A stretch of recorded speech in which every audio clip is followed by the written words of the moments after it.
Magsitayo na po ang lahat at awitin natin ang pambungad na awit.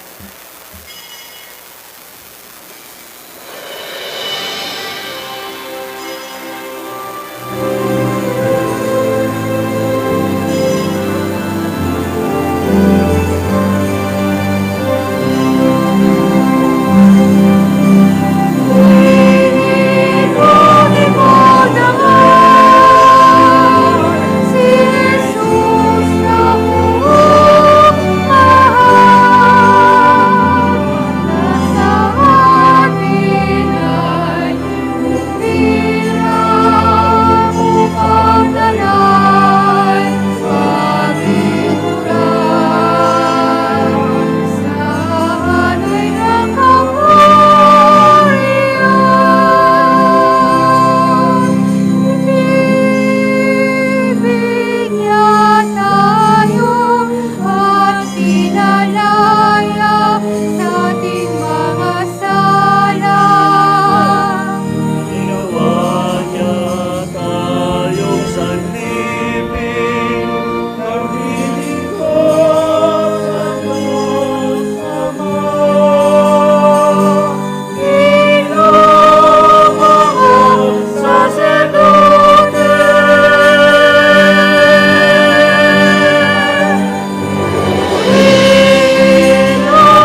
ngalan ng Ama at ng Anak at ng Espiritu Santo.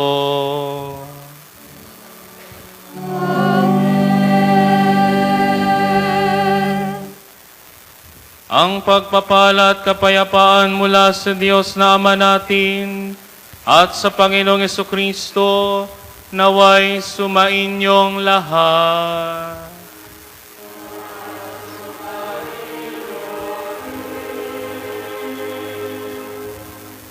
Mga kapatid, sa pagtatakip silim na ito, ating ipinagdiriwang ang huling hapunan ng Panginoon bilang pag-aalaala sa pagtatatag ng Eucharistia at ng banal na orden ng pagkapari. Halina at sama-samang tumulog sa hapag ng paglilingkod. Upang maging marapat sa banal na pagdiriwang, aminin natin ang ating mga kasalanan, lalo na ang ating kakulangan na magmahal tulad ng Panginoon.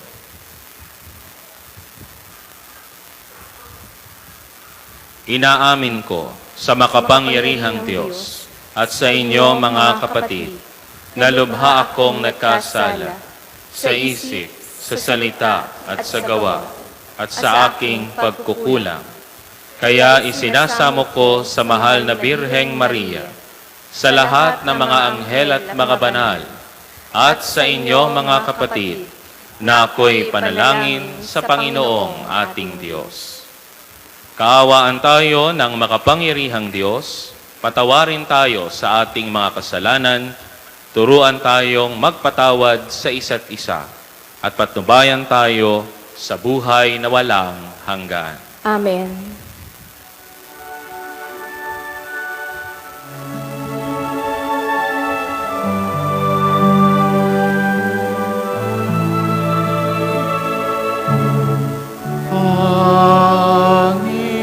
Panginoon, kaawaan mo kami.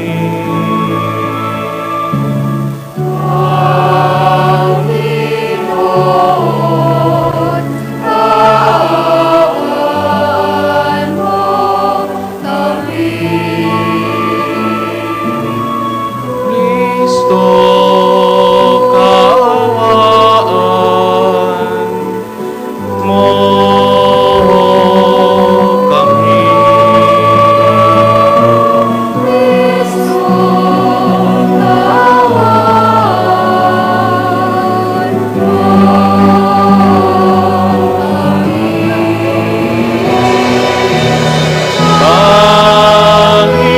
Panginoon, kaawaan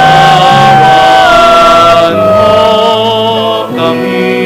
Panginoon, kaawaan mo kami.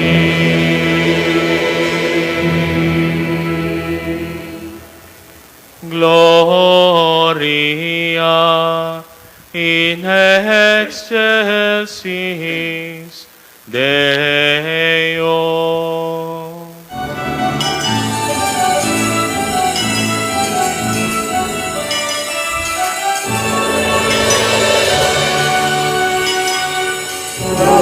Gloria in excelsis Deo.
Manalangin tayo. Ama naming makapangyarihan, sa mga kasalo ngayon sa banal na hapunan, na ipinamana ng iyong anak na mamamatay bilang haing bago at pang magpakailanman, para sa giliw niyang sambayanan, ipagkaloob mong lubusang mapakinabangan ang iyong dakilang pag-ibig at buhay. Sa pamamagitan niya kasama ng Espiritu Santo, magpasawalang hanggan.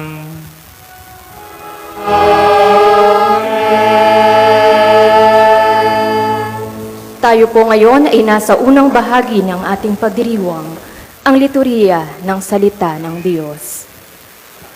Sa unang pagbasa, ang pagsasalo sa kordero ng Paskwa ay pagbabadya ng mangyayari sa huling hapunan, isang pagsasalo at pagbabahaginan sa hapag ng Diyos.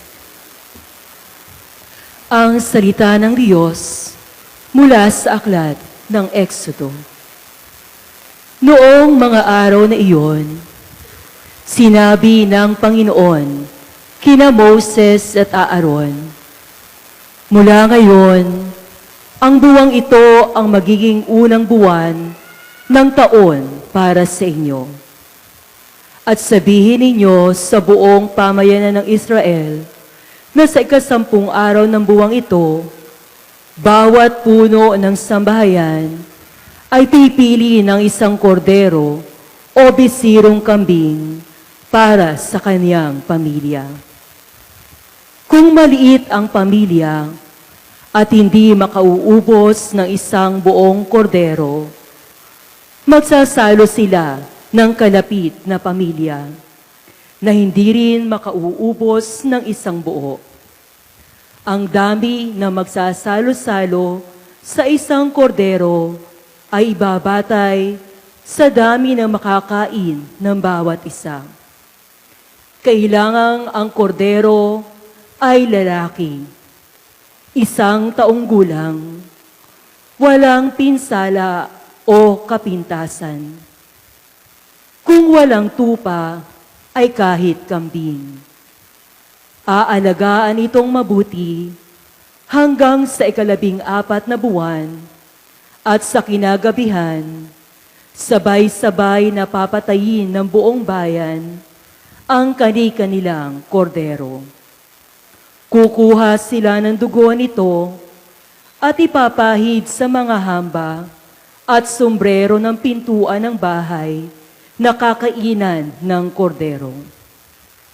Sa gabi ring iyon, lilitsunin ito at kakaning kasama ng tinapay na walang lebadura at ng mapapait na gulay. Ganito naman ang magiging ayos ninyo sa pagkain ito: nakabigkis, nakasandalyas, at maitangang tungkod. Dali-dali ang inyong pagkain ito. Ito ang Paskwa ng Panginoon. Sa gabing yaon, lilibutin ko ang buong Ehipto at papatayin ko ang lahat ng panganay na lalaki, maging tao o hayop man. At parurusahan ko ang lahat ng Diyos-Diyosan sa Ehipto. Ako ang Panginoon. Lalagpasan ko ang lahat ng bahay na makita kong may pahid na dugo at walang pinsalang mangyayari sa inyo sa pagpaparusa ko sa buong Ehipto. Ang dugo ang siyang magiging palatandaan na Israelita ang nakatira sa bahay na iyon. Ang araw na ito ay pagdiriwang ninyo magpakailanman bilang pista ng Panginoon. Ang salita ng Diyos. Salamat sa Diyos. Salmong tugunan, sa kalis ng pagpasbasbas, si Kristo ang tinatanggap.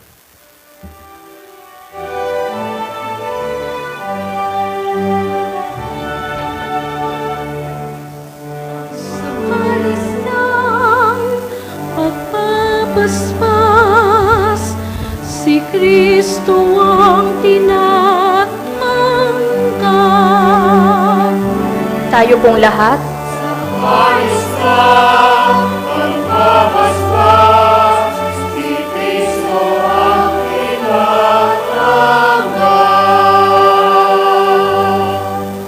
Sa Diyos ko't Panginoon, anong aking ihahandog? Sa lahat ng kabutihan na sa akin ay kaloob, ang handog ko sa dambana ay inumin na masarap. Bilang aking pagkilala sa ginawang pagliligtas.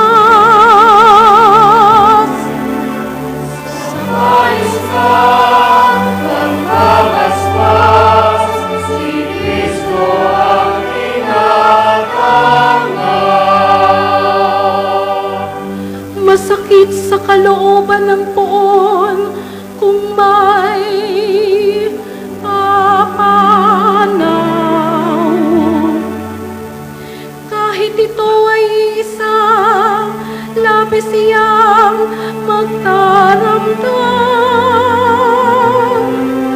Katulad ng aking ina, maglilingkod akong lubos.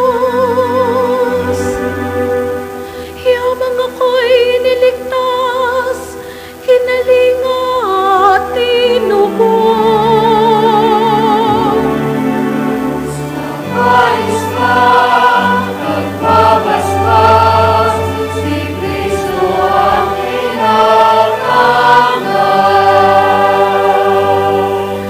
Ako ngayon'y maghahandog ng haing pasasalamat.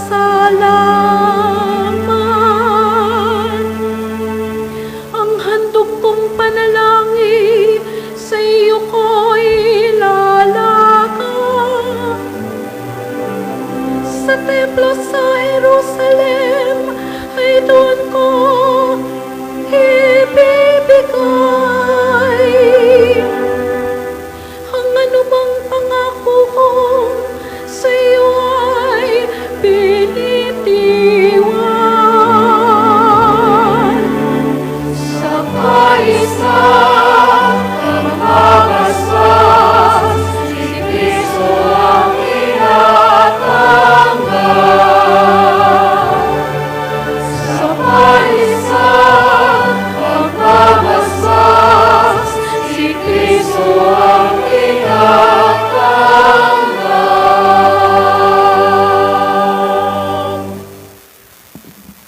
sa ikalawang pagbasa, inilalahad ni San Pablo ang binabadya ng unang pagbasa, ang pagdiriwang ng Eucharistia.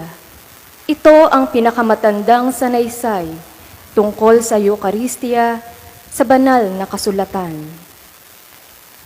Ang salita ng Diyos mula sa unang sulat ni Apostol San Pablo sa mga taga-Korinto.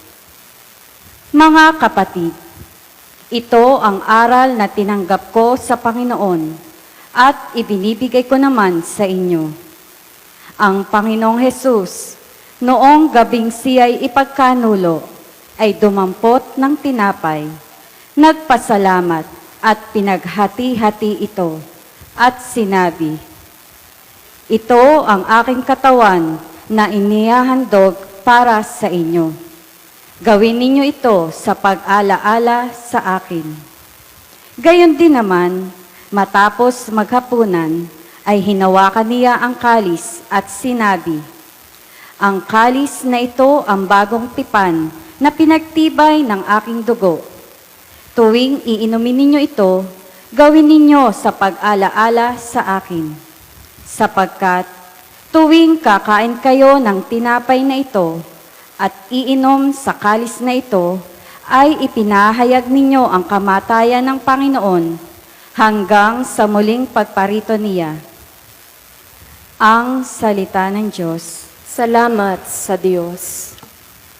Sa Ebanghelyo, ipinahahayag ni San Juan ang paghuhugas ng paa, ang mapagkumbabang paghahandog ng sarili sa paglilingkod bilang tunay na kahulugan ng Eucharistia. Tayo po ay magbibigay galang sa mabuting balita ng Panginoon.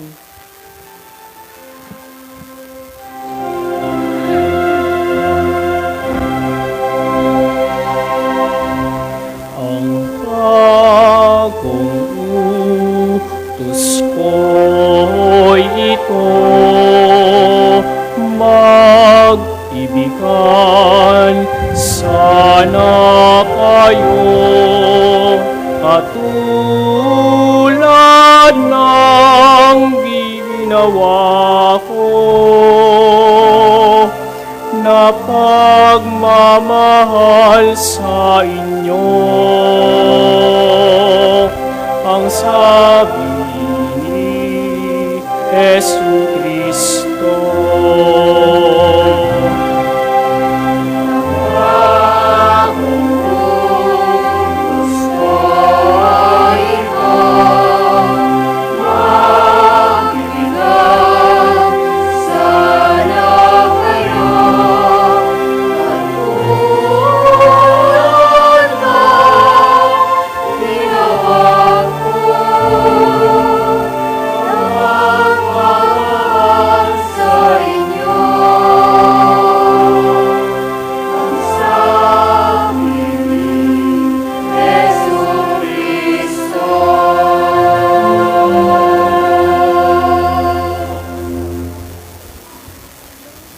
Sumainyo ang Panginoon.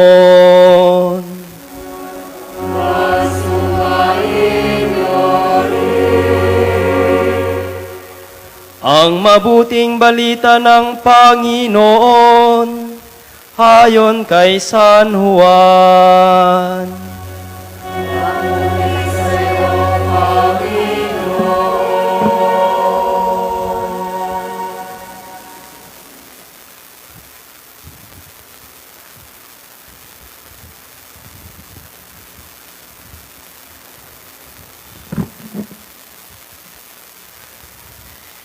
Bisperas na ng Paskwa.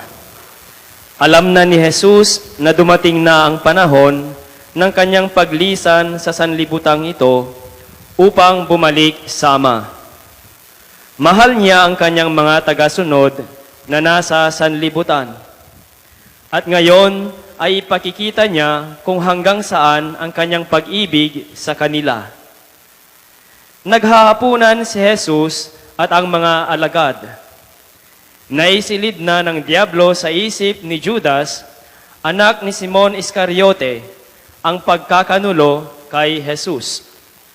Alam na ni Jesus na ibinigay na sa kanya ng Ama ang buong kapangyarihan. Alam din niyang siya ay mula sa Diyos at babalik sa Diyos. Kaya't nang sila ay naghahapunan, tumindig si Jesus. Naghubad ng kanyang panlabas na kasuotan at nagbigkis ng tuwalya. Pagkatapos, nagbuhos siya ng tubig sa palanggana at sinimulang hugasan ang paa ng mga alagad at punasan ng tuwalyang nakabigkis sa kanya. Paglapit niya kay Simon Pedro, tumutol ito. Panginoon, sabi niya, di yata't kayo pa ang maghuhugas ng aking mga paa? Sumagot si Jesus, hindi mo nauunawaan ngayon ang ginagawa ko, ngunit mauunawaan mo rin pagkatapos. Sinabi sa kanya ni Pedro, hindi ko po pahuhugasan sa inyo ang aking mga paa. Kung hindi kita huhugasan, wala kang kaugnayan sa akin. Tugon ni Jesus. Kaya't sinabi ni Pedro, Panginoon, hindi lamang po ang mga paa ko, kundi ang aking kamay at ulo. Ani ni Jesus, maliban sa kanyang mga paa, hindi na kailangang hugasan pa ang naligo na, sapagkat malinis na ang kanyang buong katawan, at malinis na kayo, ngunit hindi lahat. sapagkat alam ni Jesus kung sino ang magkakanulo sa kanya. Kaya sinabi niyang malinis na sila, ngunit hindi lahat. Nang nahugasan na ni Jesus ang kanilang mga paa, siya ay nagsuot ng damit at nagbalik sa hapag. Naunawaan ba ninyo kung ano ang ginagawa ko sa inyo? Tanong niya sa kanila. Tinatawag ninyo akong guro at Panginoon, at tama kayo, sapagkat ako nga. Kung akong Panginoon ninyo at guro ay naghugas ng inyong mga paa, dapat din kayong maghugasan ng paa. Binigyan ko kayo ng halimbawa at ito ay dapat ninyong tularan.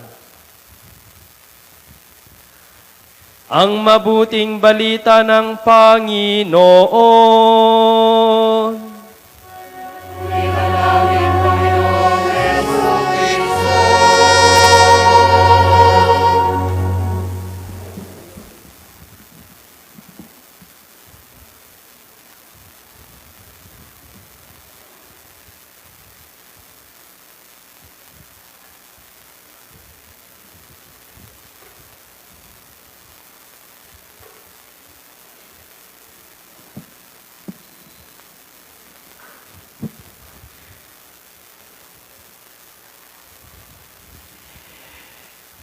Sa likod ng unang pagbasa mula sa aklat ng Exodus, ay mayroong 10 salot na ipadadala si Yahweh sa bansang Ehipto. At ipinadala ang mga palaka, ang mga locust, ipinadala ang tigsa, ipinadala ang pagpula ng dagat, at 10 ay ang kamatayan ng lahat ng panganay na isinilang. At ang 10 ito, the slaughter of the firstborn, ay hindi lamang nakatuon doon sa umaayaw na bigyan ng laya ang bayang Israel. Sa halip, ang salot ng kamatayan ng unang mga isinilang ng mga panganay ay naranasan sa bawat antas ng lipunan mula sa mula sa panganay na anak ni Paraon na nakaupo sa trono hanggang doon sa panganay na anak ng mga alipin, maging ang panganay na anak ng mga hayop ay pawang nangamatay na lahat.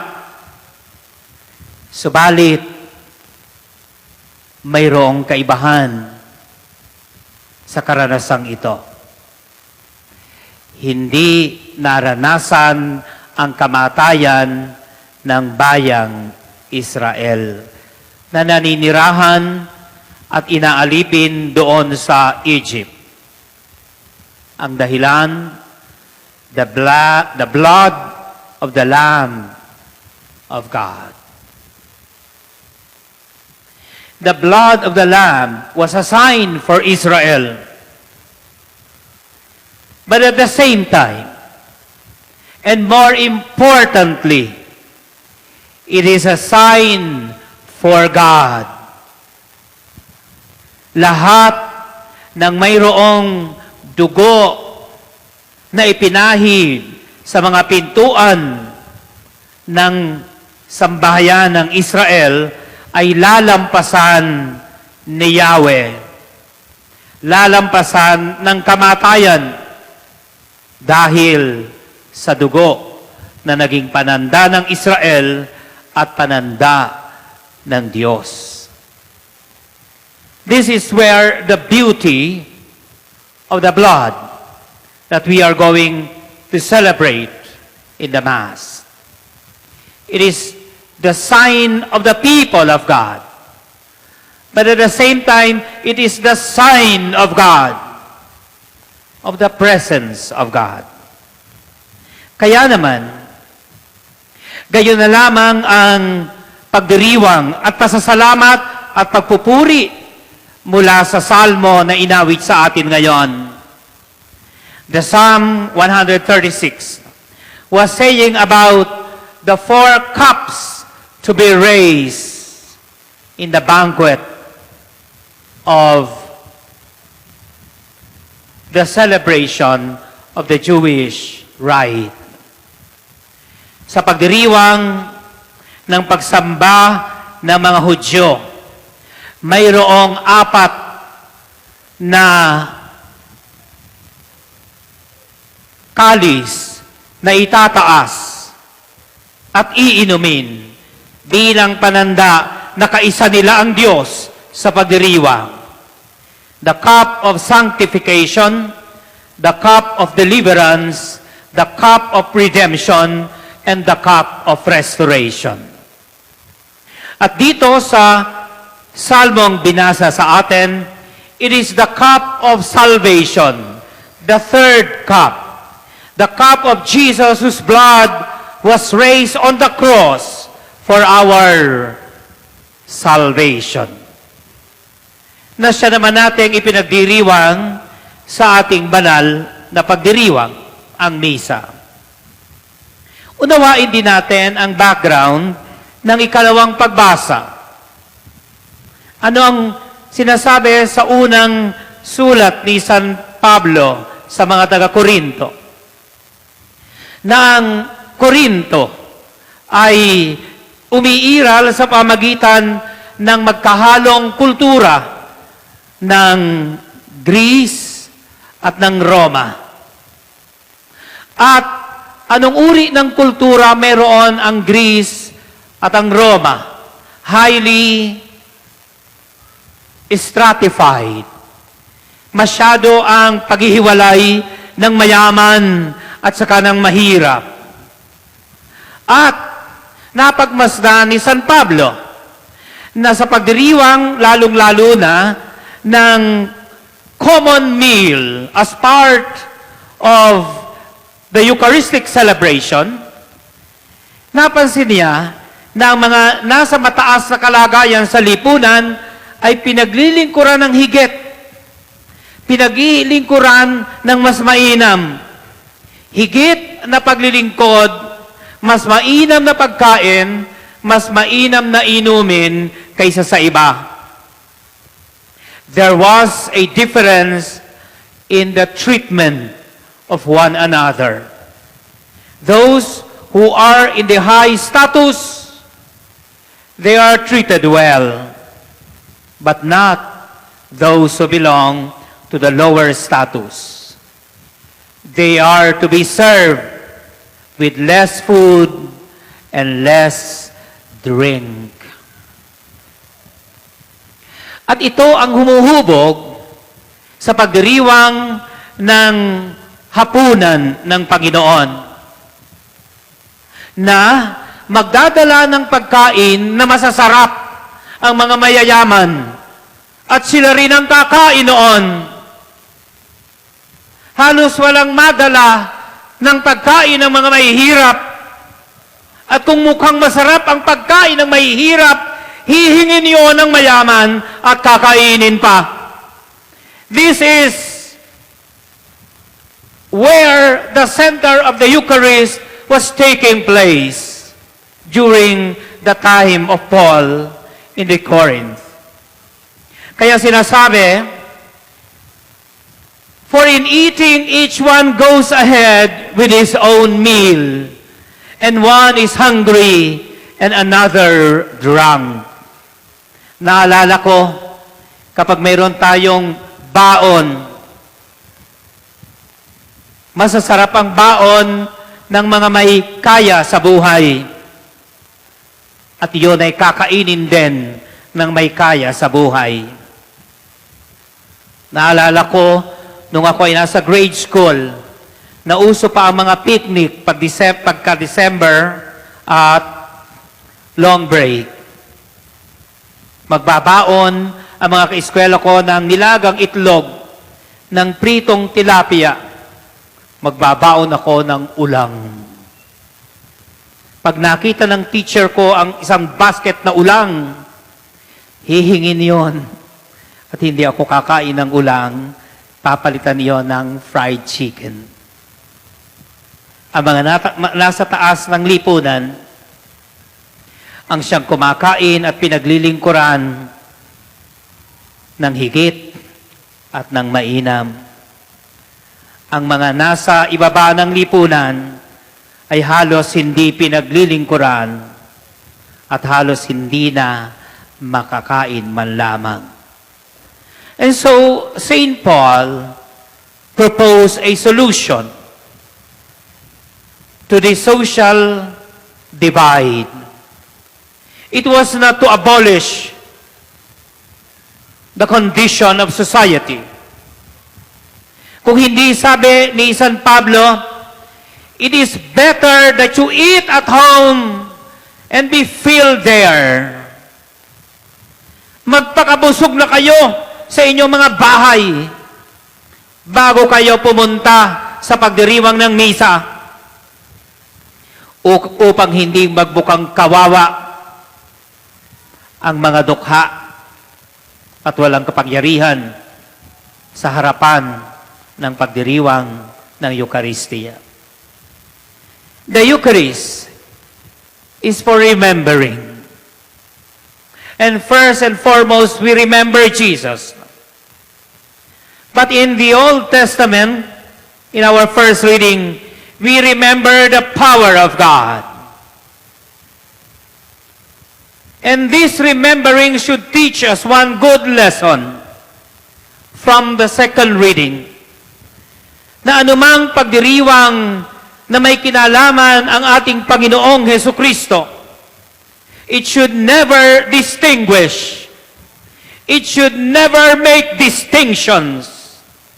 Kapag mayroong pagdiriwang na malalaki, makikita natin ang mga nagsisipag-alay ay ang mga mayayaman lamang.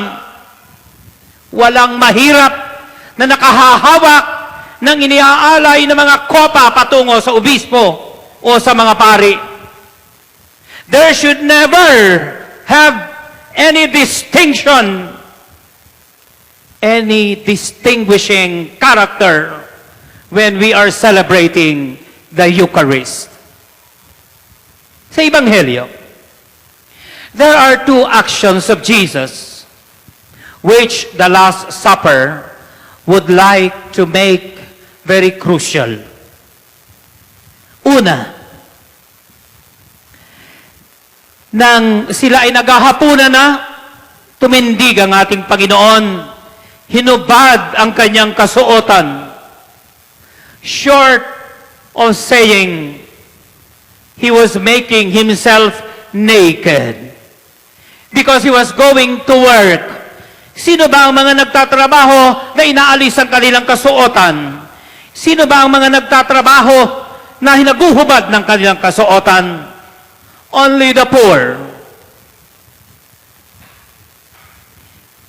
And it means to us today na ipinakikita sa atin ng ating Panginoon when He removed His outer robe, His own willingness to be vulnerable, na maipakita kung hanggang saan na kaya niyang pasanin ang kalagayan ng sangkatauhan. There, He knelt, the second action, and washed the feet of His apostles. Pagkatapos niyang hubarin ang kanyang kasuotan, pagkatapos na halos ipantay niya ang kanyang sarili doon sa mga apostol, kaya hinubad niya ang kanyang kasuotan, lumuhod siya at hinugasan ang mga paa ng kanyang mga alagad. Noong una, nang hibarin niya ang kaniyang kasuotan, ipinapantay lamang niya ang kanyang sarili sa kanyang mga alagad. Subalit ang lumuhod at nang hugasan ng Panginoon ang paa ng kanyang mga alagad, nagpakababa pa siya sa kalagayan ng kanyang mga alagad. Kaya naman, because Peter knew that the kingdom of God was in Jesus, he began to protest. Sabi niya, never would I allow you to wash my feet. Never. Ang sabi ng Panginoon, kapag hindi ko huhugasan ang iyong paa, wala akong bahagi at wala kang bahagi sa aking buhay. Ang sagot ni Pedro, kung gayon, hugasan mo na rin ang buo kong katawan. Ang sabi ng ating Panginoon, there is no need. Hindi na kailangan. You are already clean. Na naisabihin sa atin ng ating Panginoon, those who were with Him were already redeemed. Lahat ng nananampalataya sa ating Panginoong Hesus ay pinagkalooban na ng kaligtasan. Subalit, kung ang lahat ay pinagkalooban pa na ng kaligtasan, ano pa ang dahilan para hugasan ng Panginoon ang paa ng kanyang mga alagad?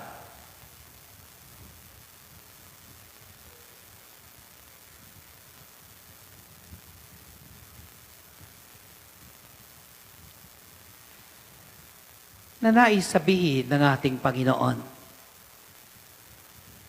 kung mayroon pang napakaliit na bahagi ng iyong buhay na hindi ko pa naililigtas,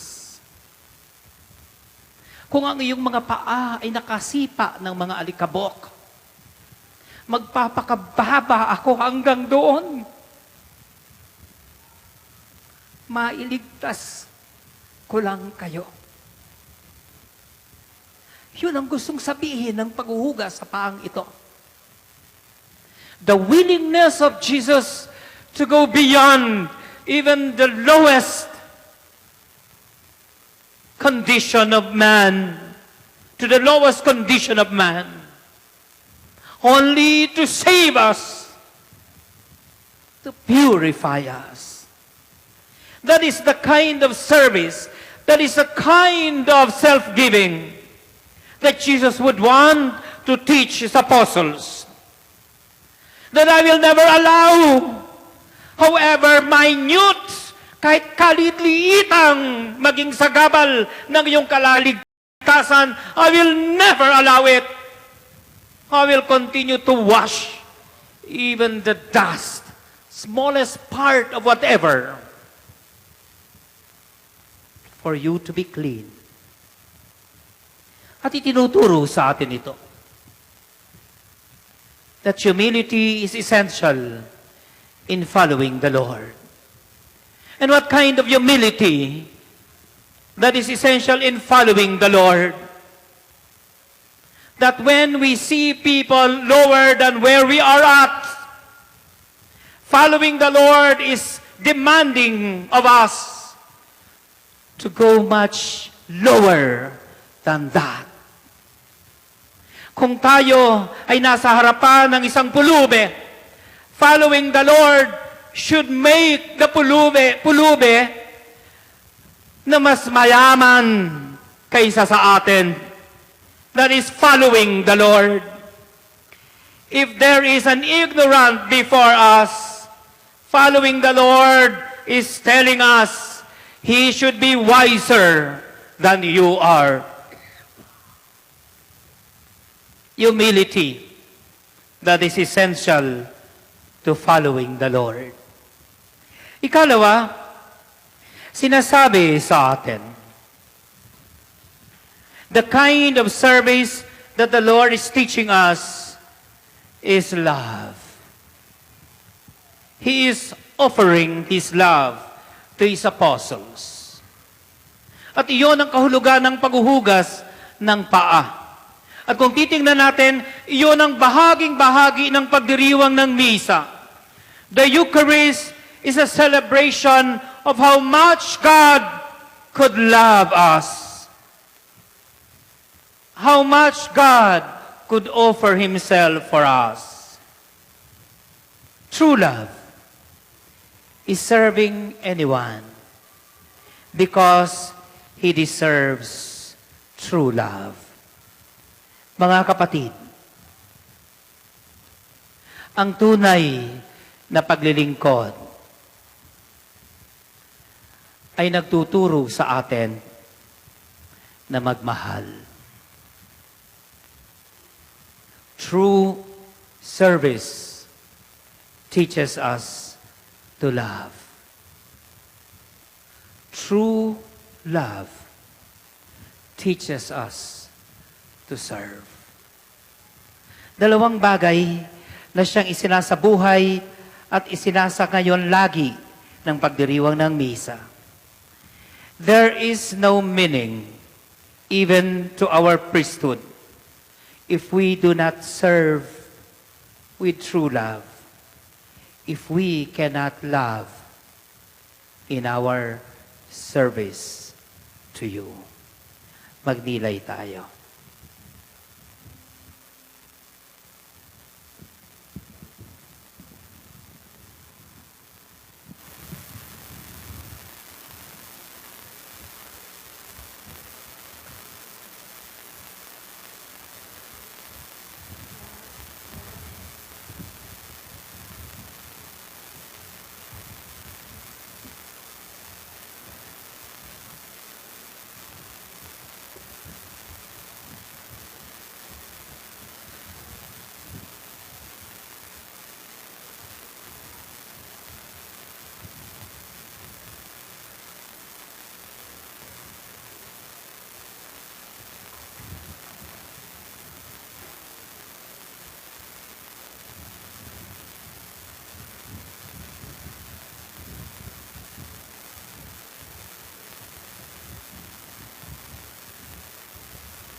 Magsitayo po ang lahat.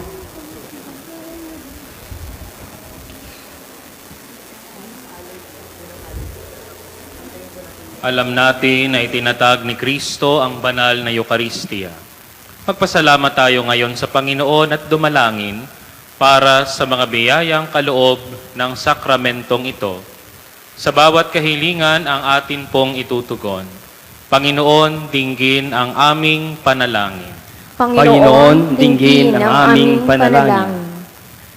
Para sa pag-ibig na ibinuhos ni Kristo sa lahat ng nilikha at sa kanyang pagmamahal sa kapwa hanggang sa kamatayan sa krus, na ngayon ay nagbibigay buhay sa anyo ng tinapay at alak, upang ito ang magbuklod sa ating pamayanan at parokya. Dumalangin tayo sa Panginoon. Panginoon, dinggin ang aming panalangin. Para sa kababaang loob ni Kristo, sa pagbibigay niya ng kanyang sarili sa atin sa Eukaristiya, upang magkaroon tayo ng buhay na matiwasay, manalangin tayo sa Panginoon. Panginoon, dinggin ang aming panalangin. Para sa masigasig na paglilingkod ng lahat ng kinapal, sa pagpapalaganap ng pagsamba sa sakramento ng Eukaristiya, manalangin tayo sa Panginoon. Panginoon, dinggin ang aming panalangin. Para sa mga paring tinawag ni Jesus, upang ipagpatuloy ang pagdiriwang ng hapunan ng Panginoon, ang banal na Eukaristiya, manalangin tayo sa Panginoon. Panginoon, dinggin ang aming panalangin. Amang maawain, nagpapasalamat kami sa mahalagang handog na ito sa iyong simbahan. Ipagpatuloy mo nawa ang pagkupkop sa aming lahat at tamasahin namin ang mga biyayang kaloob ng sakramento ng Eukaristiya sa pamamagitan ni Kristong aming Panginoon ngayon at magpasawalang hanggan. Amen. Tayo po ngayon ay nasa ikalawang bahagi ng ating pagdiriwang, ang liturhiya ng Eukaristiya.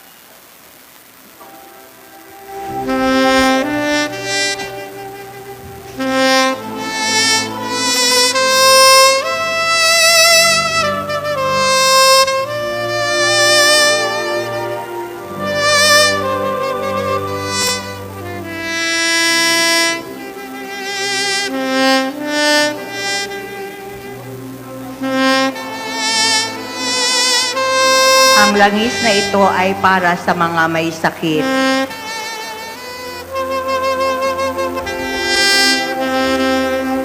Makaranas nawa ang mga may sakit na papahina ng langis na ito, ng habag ni Kristo at ng kanyang mapanligtas sa pag-ibig sa kanilang katawan, isip at kaluluwa. Kapuri-puri ang poong may kapal, ngayon at kailanman.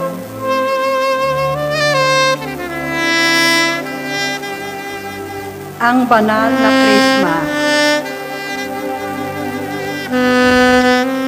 Sa pamamagitan ng pagpapahid ng mahalimuyak na krisma, nawa ang mga bata at ang mga may gulang na bibinyagan at kinumpilan at ang mga pari na inordenan ay maranasan ng mabubuting kaloob ng Espiritu Santo.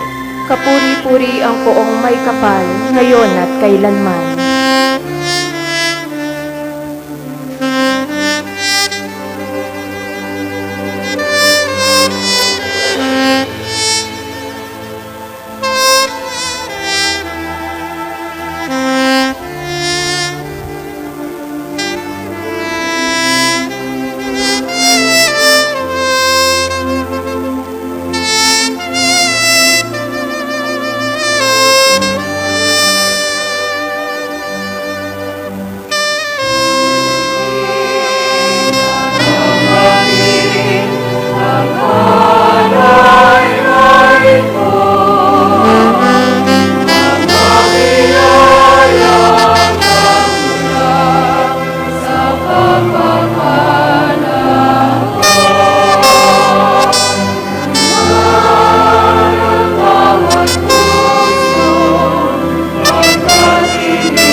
Magsitayo po ang lahat.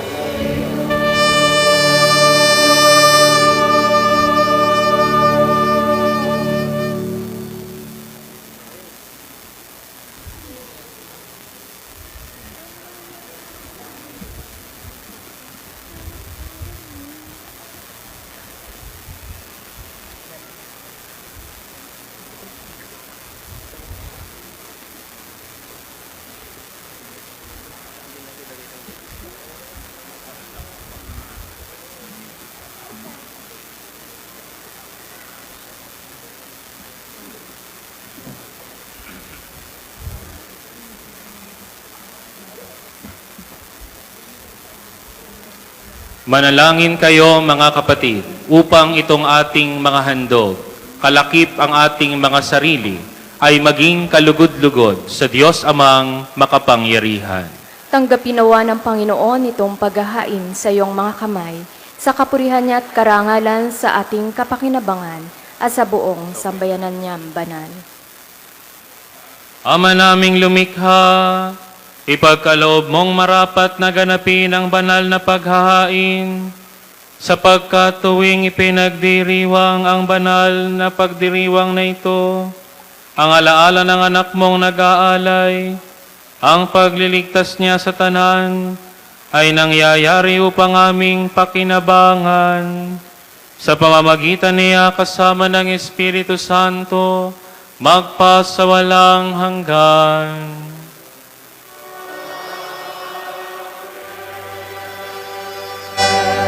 Sumainyo ang Panginoon.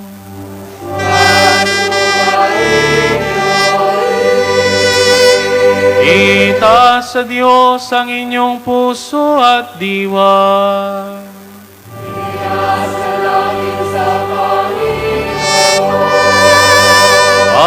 Salamatan natin ang Panginoong ating Diyos.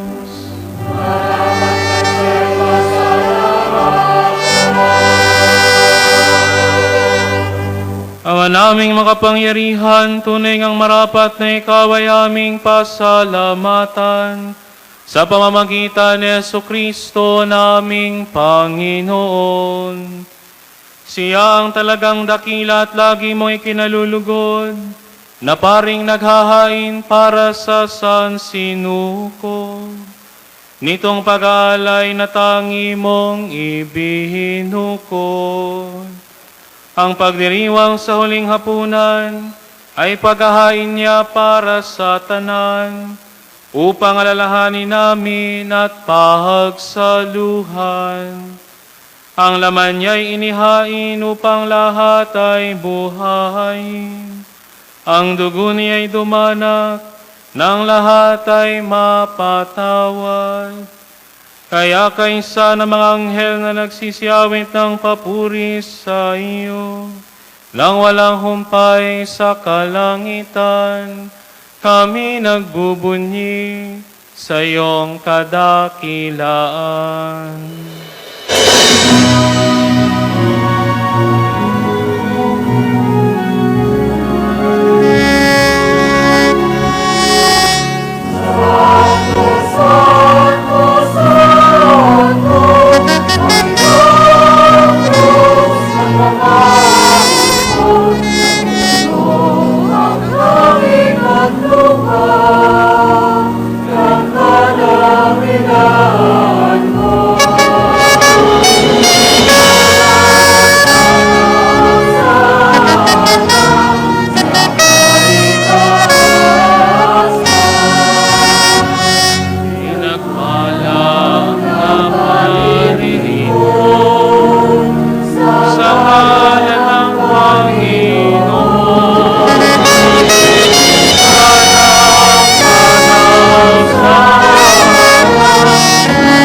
Ama naming banal, dapat kang purihin ang tanang kinapal, sapagkat sa pamamagitan ng iyong anak at aming Panginoong Hesukristo at sa kapangyarihan ng banal na Espiritu, ang lahat ay binibigyan mo ng buhay at kabanalan. Walang sawa mong tinitipon ang iyong sambayanan upang mula sa pagsikat hanggang sa paglubog ng araw, maihandog ang malinis na alay para sambahin ang iyong ngalan. Ama, isinasamo naming pakabanalin mo sa kapangyarihan ng banal na Espiritu ang mga kaloob na ito na aming inilalaan sa iyo.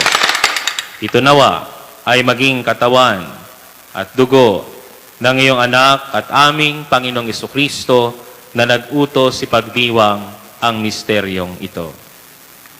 Noong gabing ipagkanulusya, hinawakan niya ang tinapay, nagpasalamat siya sa iyo at nagpuri.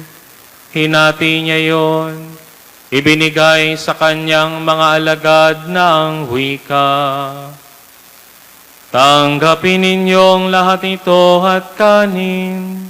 Ito ang aking katawan ay hahandog para sa inyo.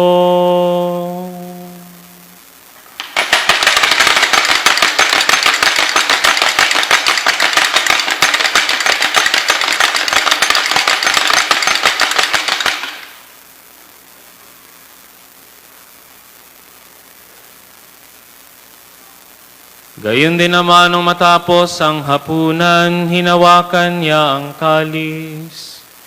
Muli kanyang pinasalamatan. Iniabot niya ang kalis sa kanyang mga alagad na ang wika. Tanggapin ninyong lahat ito at inumin.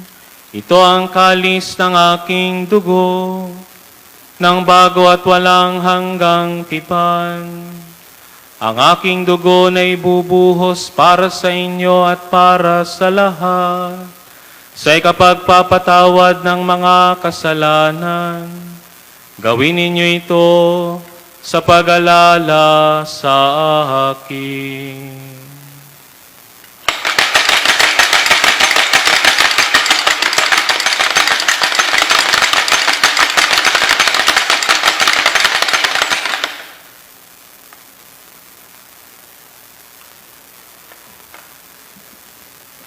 Ang misteryo ng pananampalataya.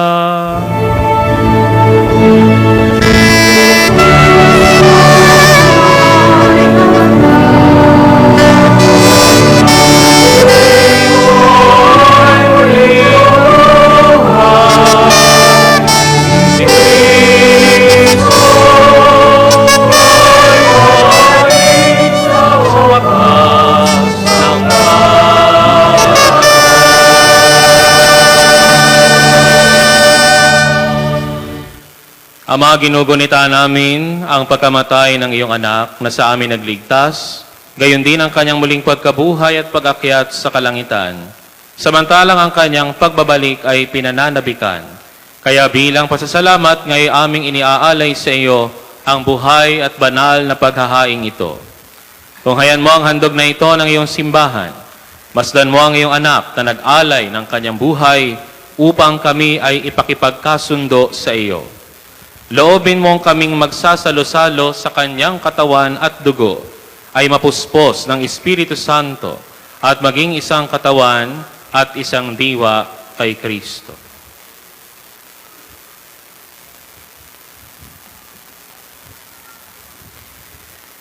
Kami nawa ay gawin niyang handog na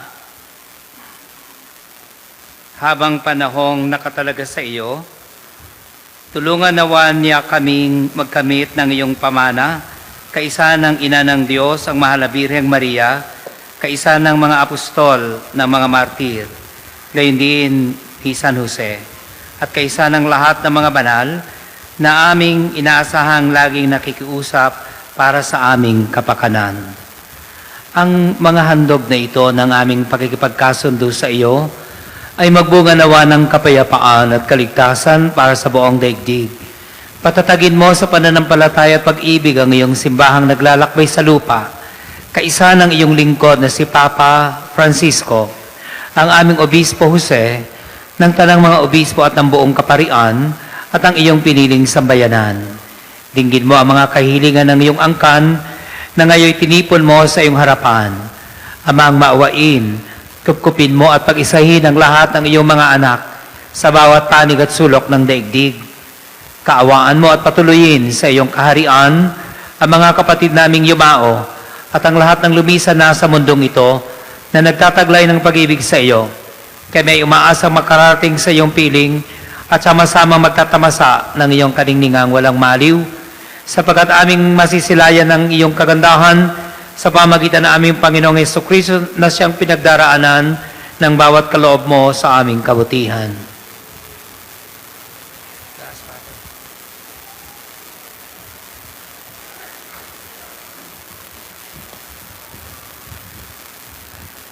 Sa pamamagitan ni Kristo, kasama niya at sa Kanya, ang lahat ng parangal at papuri ay sa iyo, Diyos amang makapangyarihan, kasama ng Espiritu Santo, magpasawalang hanggan.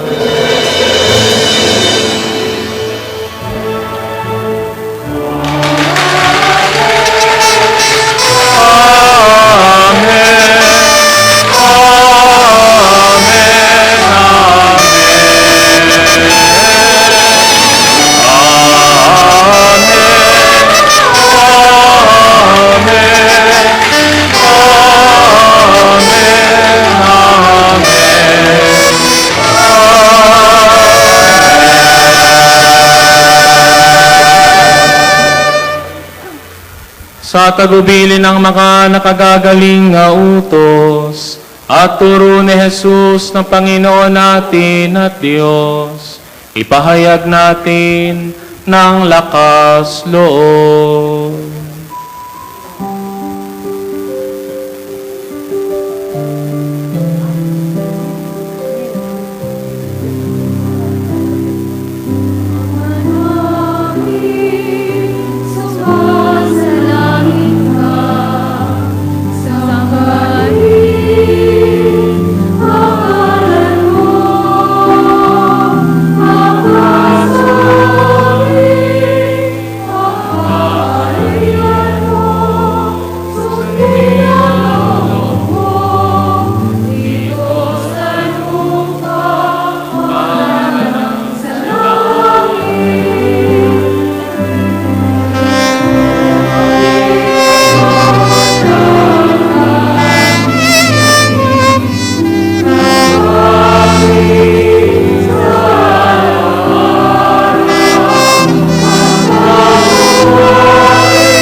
Hinihiling namin kami yadya sa lahat ng masama, pagkalooban ng kapayapaan araw-araw, iligtas sa kasalanan at ilayo sa lahat ng kapahamakan.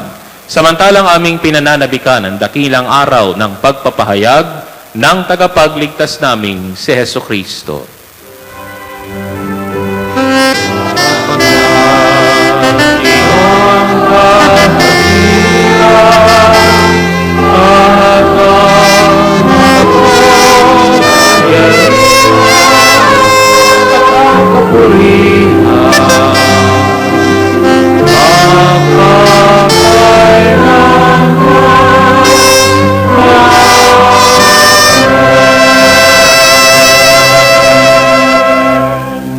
Panginoong Jesucristo, sinabi mo sa iyong mga apostol, kapayapaan ang iniiwan ko sa inyo, ang aking kapayapaan ang ibinibigay ko sa inyo. Tunghayan mo ang aming pananampalataya at huwag ang aming mga pagkakasala. Pagkalooban mo kami ng kapayapaan at pagkakaisa ayon sa iyong kalooban, kasama ng Espiritu Santo, magpas sa walang hanggan. Amen. Ang kapayapaan ng Panginoon naway laging sumainyo. At sumainyo rin. Magbigayan kayo ng kapayapaan sa isa't isa. Peace be with you.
Mga minamahal ko, narito ang ating Panginoong Hesukristo, ang naunang umibig, naglingkod sa atin. Mapapalad tayong inaanyayahan ding tumulad sa Kanya dito sa Kanyang banal na piging. Panginoon, hindi ako karapat-dapat na magpatuloy sa iyo, ngunit sa isang salita mo lamang ay gagaling na ako.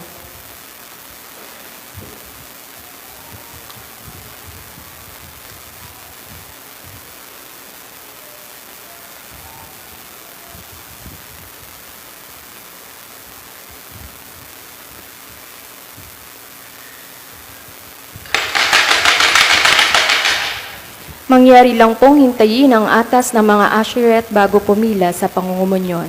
Salamat po.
Manalangin tayo.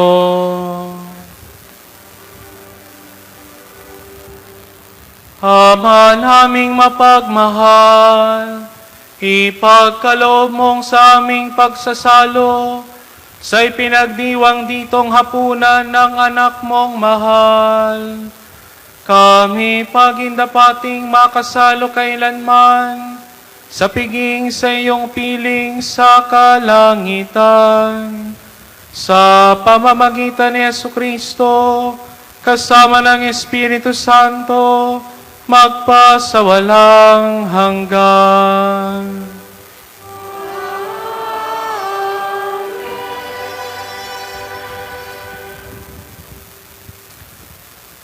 Bukas po, Biyernes Santo, ay araw ng ayuno at abstinensya para sa lahat ng mga Kristiyano, lalo't na ang mga may gulang na 12 hanggang 6 na po.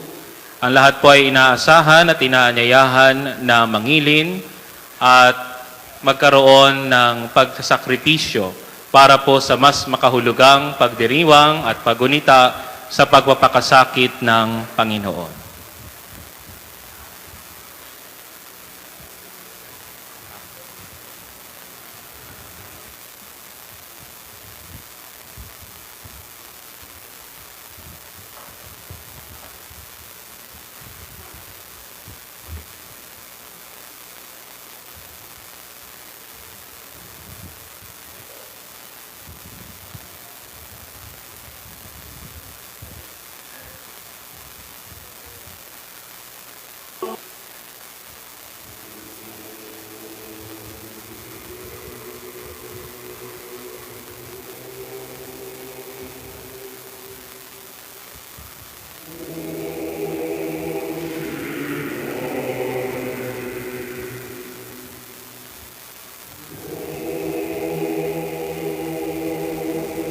Magsiluhod po ang lahat.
upuan ko yan.